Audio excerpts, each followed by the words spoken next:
Good evening. Welcome to our December cooking class.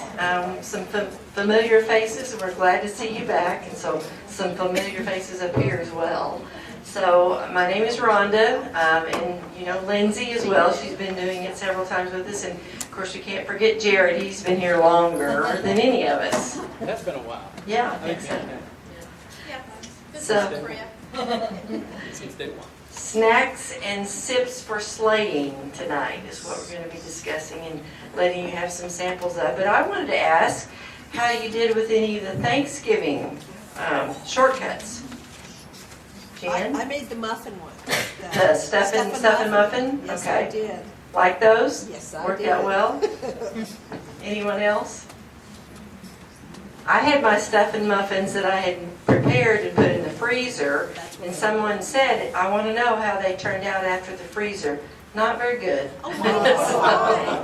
I think it was because I didn't really follow the recipe like I should have for the breadcrumbs that I used, and so I think I'm going to try it again, and I think they still would work okay freezing them. Lynette that worked with us last month, our dietetic intern, she did them, she said, for Thanksgiving, and they were great. So I think they do work But I well. froze mine as well, but I used all chicken stock instead of water. I don't know if that Okay. would have made it. You froze them and used all chicken stock. I think mine was my breadcrumbs and what I used. I didn't have the quantity I needed, so I just started grabbing everything else in the kitchen. That wasn't such a good idea. So I think it was in not following the directions like I should have. So hopefully you did have a good Thanksgiving. So we're going to be doing lots of sipping and snacking probably over the next few weeks, right? Are you planning on that as we get into the holidays? So hopefully we can share some of the same things that we would encourage you to do even without holidays, and that's smaller portions and limiting the intakes of things like that. And maybe even some modifications in fat content or some of lower fat items and things that we would encourage you to do. We can do some of those things as well with Christmas things. So Lindsay's going to start with this on some of our sipping. All right, so who gets kind of bored of just plain water all the time? Anyone one of those that gets kind of bored of water? Yeah, or maybe your water, so I know sometimes your water can kind of taste funky where you live, and so we might want to add flavorings to jazz it up or increase interest. So I think our beverages can be a really great way not only to get fluid that we need, right? We got to have fluids, but they can be a way sometimes to get a little bit of nutritional value, so get a little bit more bang for your buck with your fluids. So tonight our first fluid or beverage that we have are sips for sleighing. Not much sleighing going on just yet though here. We need some snow for that, don't we? Maybe? No? We can stay away? Alright, well, this one is a little bit of a cooler beverage. It's not a hot beverage. We're going to get to a hot beverage here in a little bit, but first we're going to start out with a cranberry apple cider punch. So this recipe, basically what we try to do is reduce the sugar, the total sugar, because a lot of punches can have quite a bit of added sugar in them, right? And that's something I think all of us know. We want to try to be watching how much added sugar we take in. So added sugars are those syrups or sugars that were added in that weren't naturally there. And the average adult this day and age consumes about 88 grams of added sugars a day, which is about 22 teaspoons. So there's 4 grams and 1 teaspoon. So it's quite a bit more sugar than our body really needs, and not oftentimes coming with a lot of nutritional value, right? Especially if we're drinking like sweet teas or sodas, it's just mostly adding calories to us, and if we need those calories, great, but if we don't, then it's just extra calories without a lot of nutrition. So this recipe here, you'll see we're cutting down the sugar by diluting it with some diet ginger ale. So we've got regular juice, cranberry juice cocktail, and you want to look for 100% juice with that. So just make sure, and you look at those labels, you're gonna get more nutritional value there, right? Because cranberries actually have quite a bit of nutritional value for us, high in antioxidants. We're using apple cider. So most of your bottled apple cider, they're going to probably sweeten it with just regular sugar. And then your frozen orange juice concentrate. Typically that doesn't have any added sugar in it, so you'll have to read your label. And then diet ginger ale. So you'll see the total for this for an 8-ounce portion has 9 grams of sugar. So compared to 8 ounces of soda, that's half. 8 ounces of soda has 24 grams. 8 ounces of juice has 21 grams. So we're cutting that sugar down. So it's a little bit of a lower calorie beverage and lower in added sugar. So I think they're passing out samples right now. It's really not much to it. So basically you're just going to mix everything together in a quart pitcher. And then if you want to jazz it up and make it look real pretty, you could get some frozen cranberries and garnish it with some frozen cranberries or some orange peel. Take an orange and zest it or peel it and get those nice little peels and add that to the glass as well. So any questions? So that was pretty short and sweet for this one. Unsweet. Lower sweet. Yeah. I have a suggestion. I have made this, and I would not add the ginger ale until you're going to serve it, because it loses its That's a really great point. So she said to avoid adding the ginger ale until just about ready to serve because of that carbonation. Yeah, it's going to go flat. That's a really good point. Good idea. Yeah. Yep. And you could even sub out, if you don't like ginger ale, you could try Diet Sprite, or even those, there's a lot of sparkling water options now. We've got one, which I can show you guys. Has anyone tried this LaCroix? Fantastic. Yeah? You Drink it all. like it? Yeah, this is a popular one. They have several brands are making something similar to this now. I can kind of put it up here on Yeah, it's not the camera sweet there. at all. It's definitely not sweet. It's like the essence of the flavor. I've seen a lot of jokes made about it, but I don't know if you've seen on the internet, they kind of poke fun at it because it's not very sweet, it's just got a hint of flavor. So it's like if you took water and you put a lemon in it and you just let the lemon soak, that's what it's going to taste like. So not super strong flavoring, but you could also use something like that, like a sparkling water, to reduce the calories. And also, for this time of year, oftentimes we're drinking a lot of, perhaps some of us, maybe not all, some might be drinking alcoholic beverages. Of course, we know there's not a lot of nutritional value there. So, you can cut down your alcoholic beverages by using mixers like the sugar-free options like the LaCroix, or even taking wine and diluting it down a little bit with some sparkling water to help reduce those calories and perhaps maybe that the other side effects we know that can come from too much alcohol. Yes. I just want to point out, because we do drink this and alcohol, but there's a difference between sugar-free and unsweetened.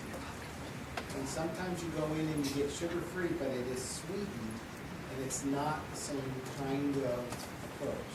It's not sweetened with sugar, but it's, I'm just saying this, so just keep that in mind, because we bought stuff we thought we were buying unsweetened, and it was just sugar-free, and it was full of saccharine, whatever the current sweetener.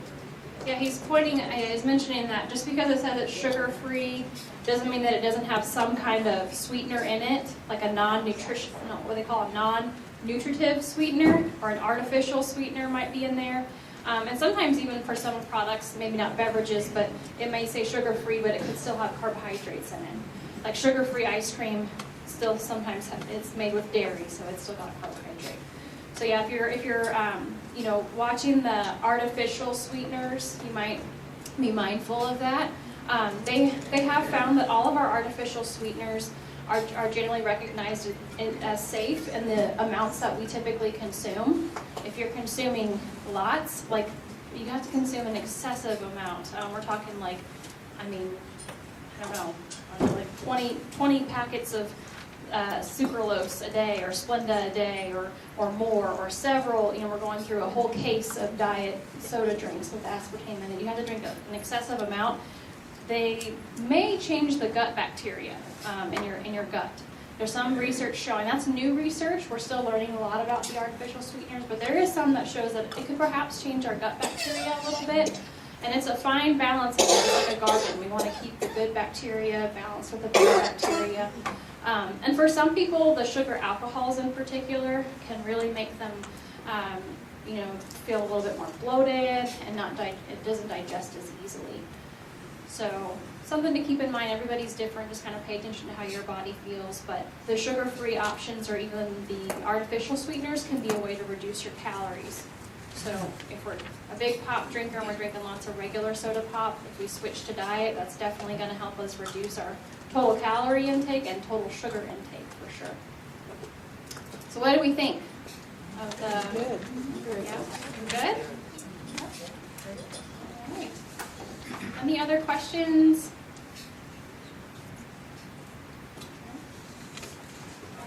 Okay. Well, I'm doing the next one too, so you just get to listen to me a little bit longer. We'll roll on to the energy bites.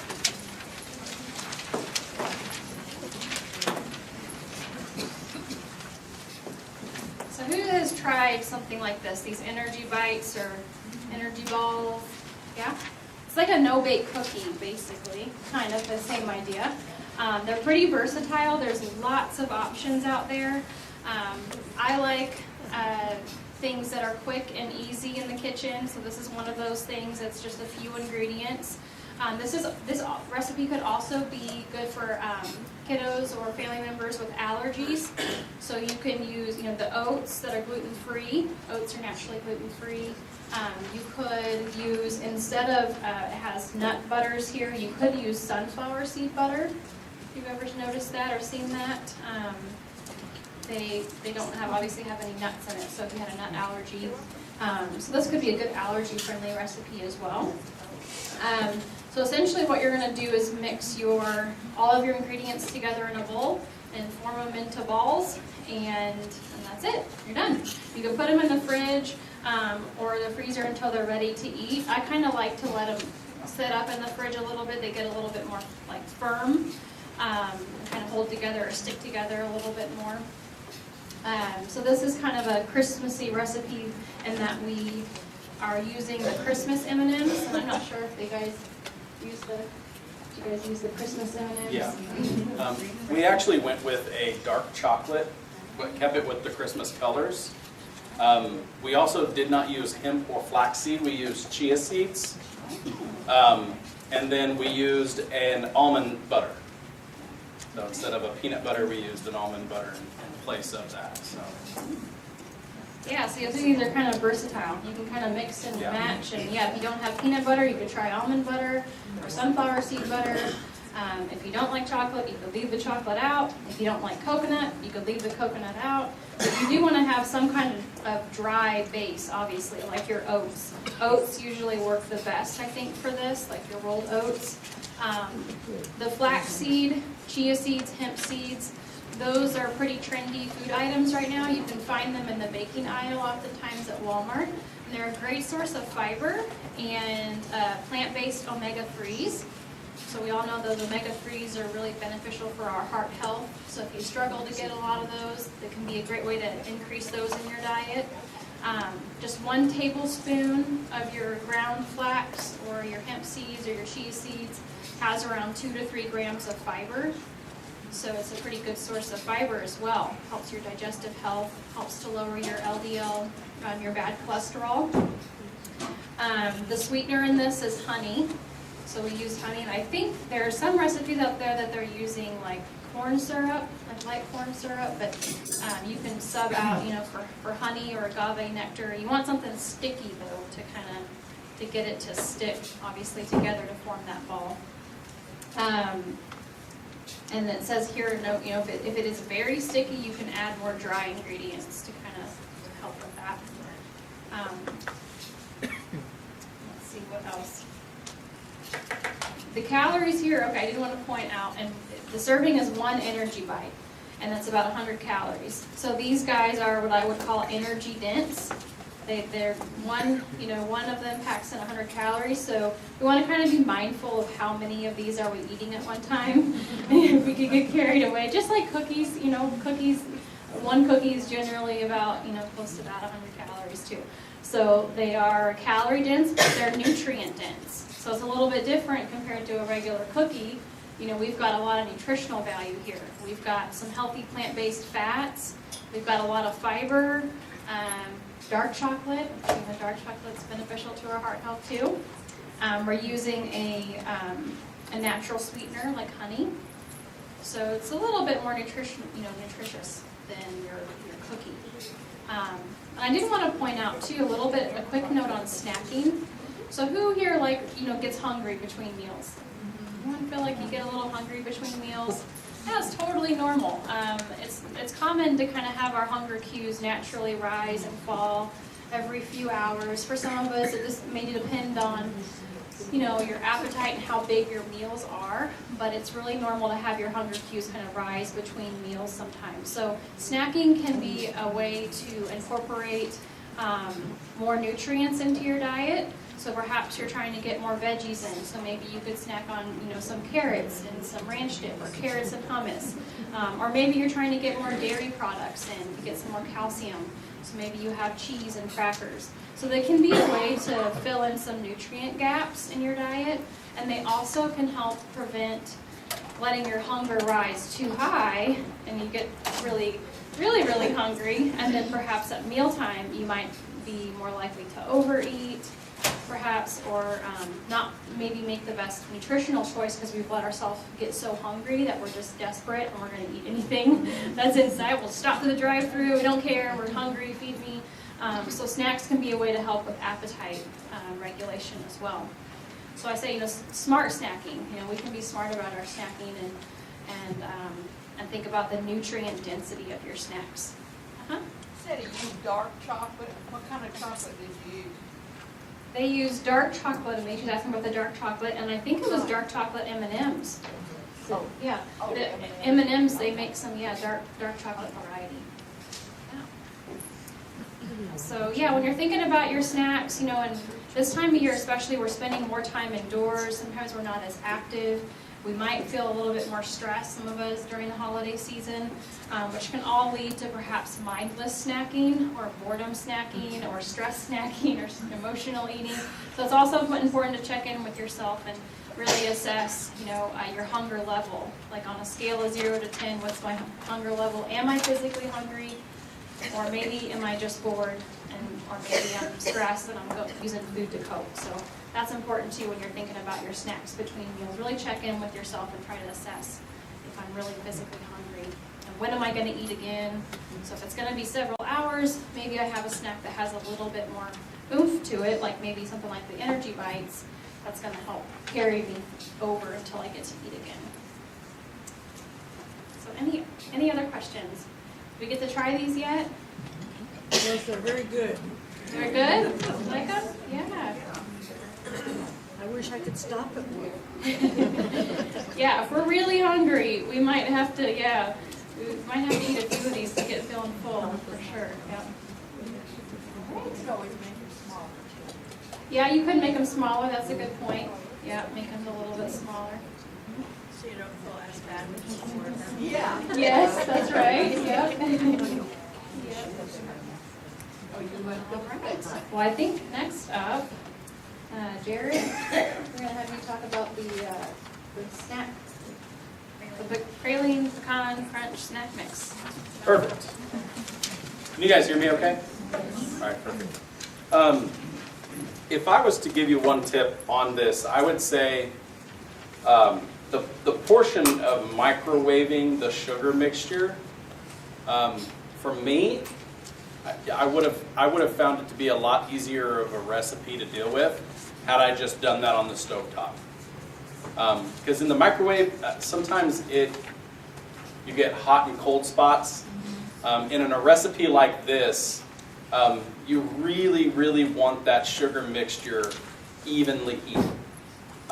So not to go against what the recipe's saying, but I would use a pot on your stovetop to heat that sugar mixture up so that You really do. It's almost like making a peanut brittle in a way, because you're adding that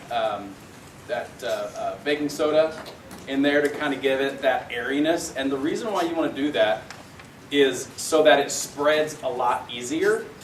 If it's just thick syrup that doesn't have any air to it at all, it's not going to coat as well as if it's done like this. Okay, so that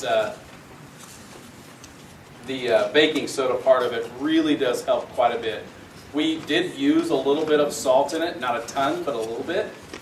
I would say that depending on what type of oven you're going with, you're not going to want to bake it for an hour. Okay? Baking it for an hour is going to completely ruin the coloration that you want to get from it. Now, some may find that darker is better. I love taking a sugar and getting it really good and dark, and it gives it that almost smoky taste to it, which is fantastic. But I think in this type of recipe, you're definitely not going to want that to happen. So the best way to keep that from happening is to lessen that cooking time. Really, all you're wanting is those sugars to coat your mixture, and then you're wanting them to kind of get spread throughout the whole thing. So as it's baking in the oven, it's kind of reheating those syrups, but it's reheating them kind of in an individual basis so that it's cooking more onto the pecans and onto the oat cereal more than just it cooking in the oven. So, so definitely be thinking about those type of processes anytime you're making a snack mix like this. You really can do just about anything you want with something like this. You can go Cheerios. I know people have used that before. They use Cheerios or Chex Mix just to have a little bit more of a filler in there. You can also use different type of nuts. Right now, pecans are really, really expensive. I know that up into the $20-some a pound for whole pecans and things like that. So they're very, very expensive. So we need to be conscious of those type of things. And a recipe like this leaves it to where you can really use your imagination and add any of the different nuts that are out there to the mix. And you can actually look at the other recipes that we've had with the energy cookies or the energy balls. And you can use some of the things from that in here as well. You can use the chia seeds. That's going to just give you that much more energy. That's going to give you that much fiber and vitamins and minerals and different things like that. And I'm a huge advocate in our department for finding ways to add things like that into a dish. Not necessarily just so it's there, but so that its purpose will be to add nutrients to a dish that may not always have that much nutrient-dense items in it. So anytime we can add different things like that to our menu or to our snacks especially, it's just going to make it that much more beneficial for us down in the long road if we can get ourselves to start thinking in that mind frame. So, any questions?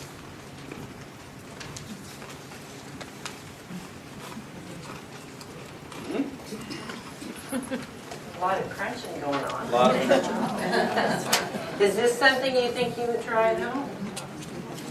No. Do many of you do traditional Chex Mix mixtures? Yeah.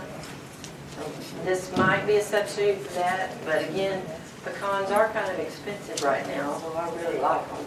And unless, as Tamara pointed out, you purchase them through our hospice organization, and you can get them much less expensive. So if you want to go to CMH Home Care, you can buy less expensive pecans. Is it always this hard, or? I think that's maybe one of the things about doing it a full hour. I think really, because I wasn't actually present for this recipe. I had a meeting that I had to go to that ended up going over, and so someone else was taking care of this one altogether. But I think when you're looking at the type of cereal that it is, using that honey especially because I think this one originally was one that had corn syrup as the original recipe. And then utilizing something that is much thicker than the corn syrup is even, you really have to be careful because it will end up making it a lot more chewy, a lot more maybe it originally was intended to be. So just keep those type of things in mind whenever you're doing a recipe and you're altering the ingredients in it.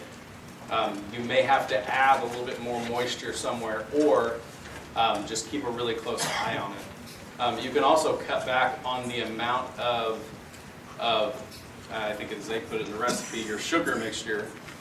You can cut back up on your sugar mixture to your cereal and nut ratio.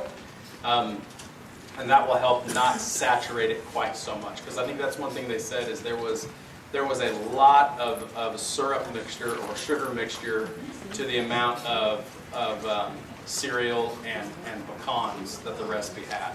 So I think they said they even went back and looked over their numbers once again just to make sure that they didn't miss something, but that there was a considerable amount of sweets to it. When you do that, you're going to totally coat everything in the sugar mixture, and that's just going to make it even that much more harder to chew and get through. I wanted to point out too that if anyone has ever tried this particular type of cereal, the Quaker Oatmeal Squares cereal, have you tried it? It's I snack on it just snacked on? by itself. It's already pretty sweet on its own. Yeah, it's got a little bit of a sweetness to it Yeah, already, just a little and bit. it's pretty crunchy.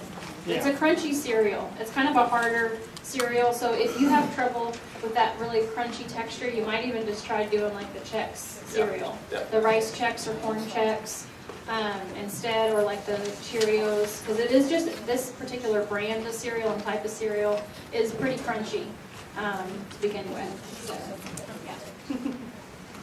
So just be ready to crunch down, maybe.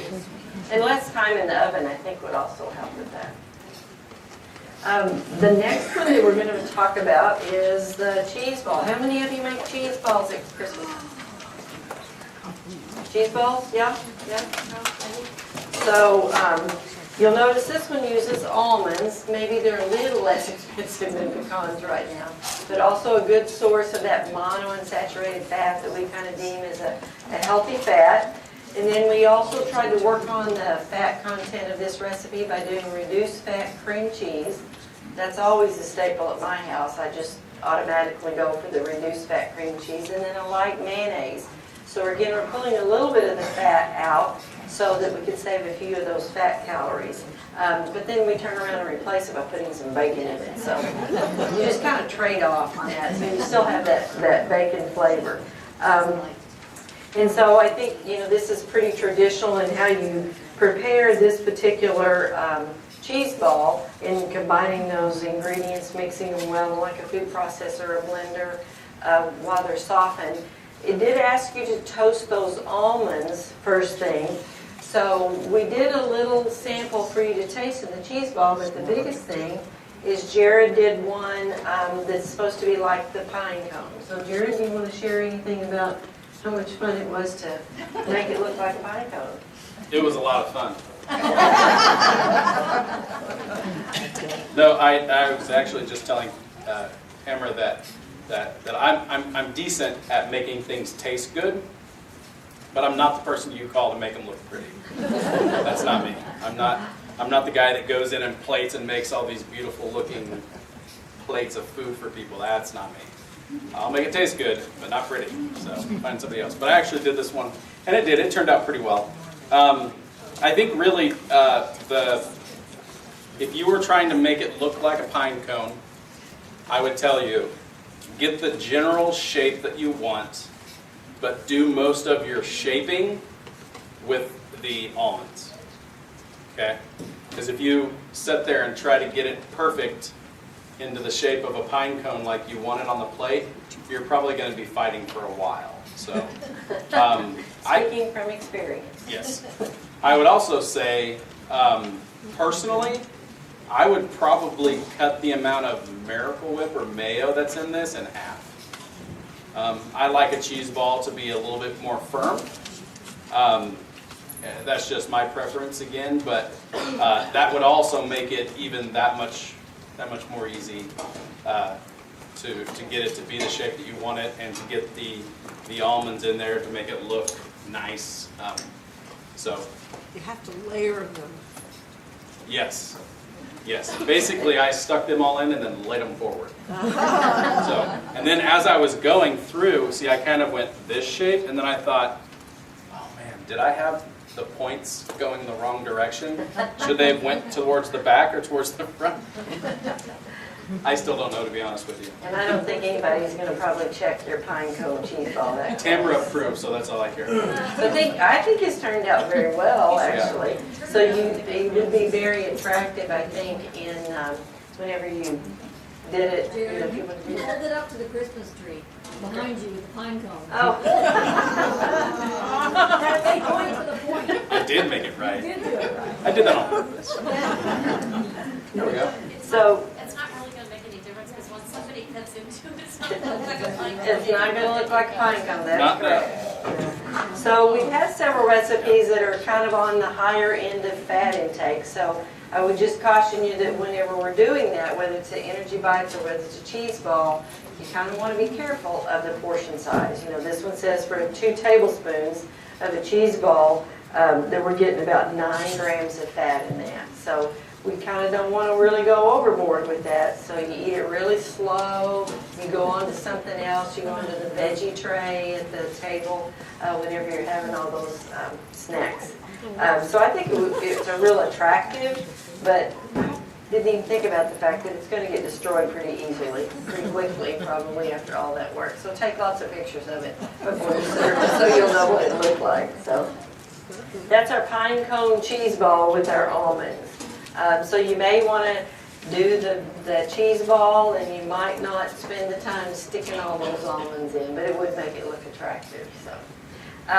So our last one, we're going to leave with another sip of something. So we have a hot cocoa mix. So I remember doing this when I was growing up. You know, we didn't have so many of the mixes, or we didn't buy them. I guess my mom didn't buy them maybe. And so we had cocoa in the house. How many of you have cocoa at home? Most all of us do have that. So, you know, we're trying to kind of go down that road of having less processed foods. And so this would kind of be down that road, we felt like. So you do mix your sugar and your cocoa together, put a dash of salt in, or you could leave that out, and then put some hot water with it. And then when I did this at home over the weekend, we did it on stovetop, like Jared's going to do one of the others. So I did it on the stovetop. And I wish that I had heated maybe my milk in the microwave before I combined it with my water and my chocolate mixture, because I was standing there kind of stirring for kind of a while and not wanting it to boil. So if you wanted to do that, I think you could. And then, of course, you add that vanilla extract at the very end and kind of whip that in, and so you might get some frothy foaminess with the hot cocoa mix. So, you know, we're still picking up, you know, some calories with that. It's not, you know, it's not really any of these things are calorie free. And we did use a little sugar. Now, you also can find the recipe on your cocoa if you have Hershey's cocoa at home, and it's for 1 serving, and it does put it in the microwave. So if you're just wanting to do that 1 serving, it calls for 2 tablespoons of sugar. Probably cut that back a little bit, because we really don't have that much sugar in a serving of this. And then it's in the microwave. Heat the milk in the microwave for like 1 to 1.5 minutes, and then you gradually add your milk to your cocoa mixture. So I think that gradual adding and whisking it in probably helps as well. So how many of you have already had hot cocoa, old-fashioned, not from rip open the package and dump it in hot water? Better? Did you think it was better, or you like the other ones? Remember, we want to go down that unprocessed road. So if you have problems with chocolate, this is not something you probably want to sample tonight. So well, that was a door prize, our some cocoa just in case you didn't have any at home, or if you've already used all of yours like I did over the weekend. So those are just some examples of snacking and sips that you could have, during the holiday season. I made this for the full recipe, and it really makes quite a bit because you're using like 4 cups of milk.